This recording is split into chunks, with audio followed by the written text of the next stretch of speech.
Exclusive field రిపోర్ట్లో మరో అంశం చూద్దాం. స్టేషన్ గన్పూర్లో ఎమ్మెల్యే కడియం శ్రీహరి, మాజీ ఎమ్మెల్యే తాటికొండ రాజయ్య మధ్య డైలాగ్ వార్ నడుస్తోంది. కడియం శ్రీహరి కట్లపాము లాంటి వాడిని తాటికొండ రాజయ్య విమర్శించారు. కడియం శ్రీహరి ఎమ్మెల్యే పదవి బీఆర్ఎస్ కార్యకర్తలు పెట్టిన భిక్ష అని రాజయ్య అన్నారు. స్టేషన్ గన్పూర్ నియోజకవర్గానికి ఉప ఎన్నికలు రావని ఓవైపు చెప్తూనే ఇంకో పక్క బీఆర్ఎస్కి డిపాజిట్లు దక్కవని శ్రీహరి అంటున్నారని రాజయ్య మండిపడ్డారు. ఇదే అంశంపై మరిన్ని వివరాల్ని ఎక్స్క్లూజివ్ ఫీల్డ్ రిపోర్ట్లో మా ప్రతినిధి తిరుపతి అందిస్తారు.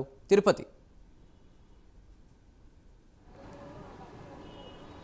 చందు, తెలంగాణ రాష్ట్ర రాజకీయాలలోనే స్టేషన్ గన్పూర్ నియోజకవర్గ రాజకీయాలపై రాష్ట్ర ప్రజానికం కావచ్చు, రాజకీయ విశ్లేషకులంతా కూడా చాలా ఆసక్తిగా చూసినటువంటి పరిస్థితులను గమనిస్తున్నాం. గత కొద్ది రోజుల క్రితం ఎప్పుడైతే రాజకీయాలకు సంబంధించి అంటే బీఆర్ఎస్ ఆ ప్రభుత్వంలో ఉన్నప్పుడు కావచ్చు, అంతకుముందు గత రాజకీయాలకు గమనిస్తే ఒకవేళ బీఆర్ఎస్ పార్టీలో ఉన్నప్పటి నుంచి కూడా కడియం శ్రీహరి వర్సెస్ తాటికొండ రాజయ్య అన్నట్లుగా ఎమ్మెల్యే ఎన్నికలకు ముందు పరిణామాలు కావచ్చు, వ్యక్తిగతంగా ఆరోపణలు, విమర్శలు, కుటుంబ సభ్యులతో పాటు వ్యక్తిగతంగా కూడా చాలా ఆరోపణలు చేసిన పరిస్థితి కనబడుతుంది. కడియం శ్రీహరి తాటికొండ రాజయ్య తగ్గేదేలే అంటూ ఎవరికి వారే ఆరోపణలు, విమర్శలు చేస్తూ కూడా స్టేషన్ గన్పూర్ రాజకీయాలను ఆసక్తికరంగా పొలిటికల్ సర్కిల్లో తీవ్ర చర్చ మారినటువంటి పరిస్థితి అయితే కనబడింది. అయితే ఆ పరిస్థితులను చూసిన తర్వాత మళ్ళీ ఇప్పుడు ఈ కడియం శ్రీహరి బీఆర్ఎస్ పార్టీ వీడి కూతుర్ని ఎంపీగా చేసేందుకు కాంగ్రెస్లో జాయిన్ అయ్యారు. అప్పటి నుంచి కూడా స్టేషన్ గన్పూర్ నియోజకవర్గంలో తాటికొండ రాజయ్య వర్సెస్ కడియం శ్రీహరి అన్నట్లుగా రాజకీయం మారిపోయినటువంటి పరిస్థితి కనబడితే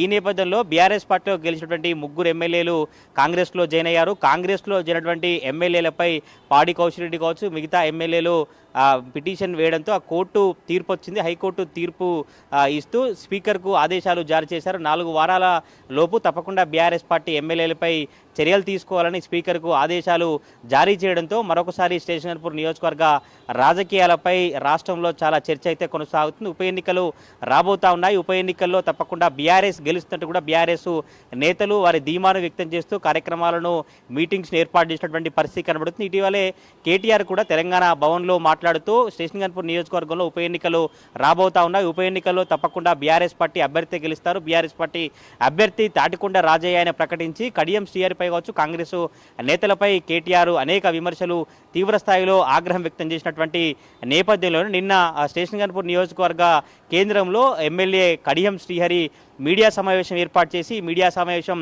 సాక్షిగా కాంగ్రెస్ పార్టీలో అసలు ఎప్పుడు జాయిన్ అయ్యారు, ఎందుకు జాయిన్ అయిన విషయాలను వెల్లడిస్తూనే బీఆర్ఎస్ పార్టీ పరిస్థితి కావచ్చు, బీఆర్ఎస్ పార్టీ గత 10 ఏళ్లలో ఎటువంటి కార్యక్రమాలను పూనుకుంది, 10 ఏళ్లలో ఏం చేసిందంటూ కూడా బీఆర్ఎస్ పార్టీ నేతలపై ఆగ్రహం వ్యక్తం చేస్తూ అప్పుడున్నటువంటి సిచ్యువేషన్ అంతా కూడా ఆయన చెప్పినటువంటి పరిస్థితి కనబడుతుంది. ఒకసారి కడియం శ్రీహరి వ్యాఖ్యలు కనుక గమనిస్తే 10 ఏళ్ల పాటు కేసీఆర్ చేతిలో తెలంగాణ మొత్తం బందీ అయిపోయింది. 10 ఏళ్ల పాటు తెలంగాణలో కేసీఆరే పార్టీ ఫిరాయింపులకు పూనుకున్నారు.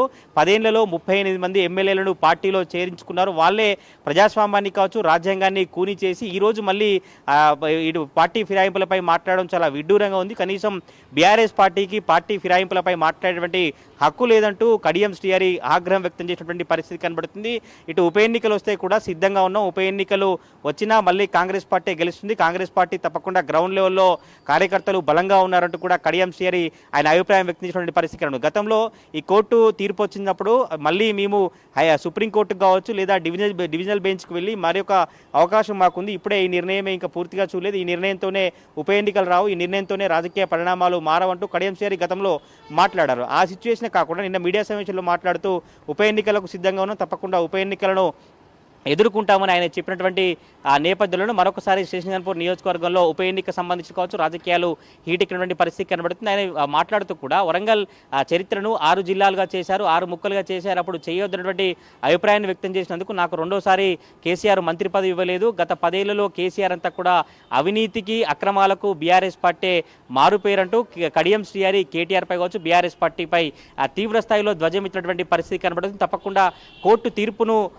శిరసా వహిస్తాం, కోర్టుపై మా గౌరవం ఉందని చెప్తూనే ఒకవేళ ఉప ఎన్నికలు వస్తే తప్పకుండా ఉప ఎన్నికల్లో కాంగ్రెస్ పార్టీ గెలుస్తుంది, బీఆర్ఎస్ పార్టీకి డిపాజిట్ కూడా రాదు, బీఆర్ఎస్ పార్టీ అసలు పార్టీ ఫిరాయింపులపై మాట్లాడే నైతిక హక్కు లేదంటూ కూడా నిన్న కడియం శ్రీహరి బీఆర్ఎస్ పార్టీ నాయకులపై కావచ్చు కేటీఆర్ను టార్గెట్ చేస్తూ మీడియా సమావేశం ఏర్పాటు చేశారు. ఆ మీడియా సమావేశానికి ఈరోజు కౌంటర్గా తాటికొండ రాజయ్య స్టేషన్ గన్పూర్లోనే మీడియా సమావేశం ఏర్పాటు చేసి కడియం శ్రీహరిపై మొత్తం ఘాటు వ్యాఖ్యలు చేసినటువంటి పరిస్థితి కనబడుతుంది. కడియం శ్రీహరి మతి భ్రమించి మాట్లాడుతున్నారు. కడియం శ్రీ అంటే కట్లపాము, ఈ కట్లపామును చంపేందుకు స్టేషన్ గన్పూర్ నియోజకవర్గ ప్రజలంతా సిద్ధమయ్యారు. 2004 నుంచి 2014 వరకు కడియం శ్రీహరి ప్రజలకు దూరంగా ఉన్నారు. ఇప్పుడు కూడా మొన్న ఎమ్మెల్యే ఎన్నికల్లో బీఆర్ఎస్ పార్టీ శ్రేణులే, బీఆర్ఎస్ పార్టీ నేతలు పెట్టిన భిక్షే ఎమ్మెల్యే పదవి అంటే కూడా ఆయన కడియం శ్రీహరిని టార్గెట్ చేస్తూ అనేక వ్యాఖ్యలు చేసినటువంటి నేపథ్యంలోనే స్టేషన్ గన్పూర్ నియోజకవర్గాలు ఒక్కసారిగా రాజకీయ వాతావరణం వేడెక్కినటువంటి పరిస్థితి కనబడుతుంది. కడియం శ్రీహరి గత 10 ఏళ్లు బీఆర్ఎస్ దగ్గరనే ఉన్నారు. తెల్లారలేస్తే ఆయనతో పాటే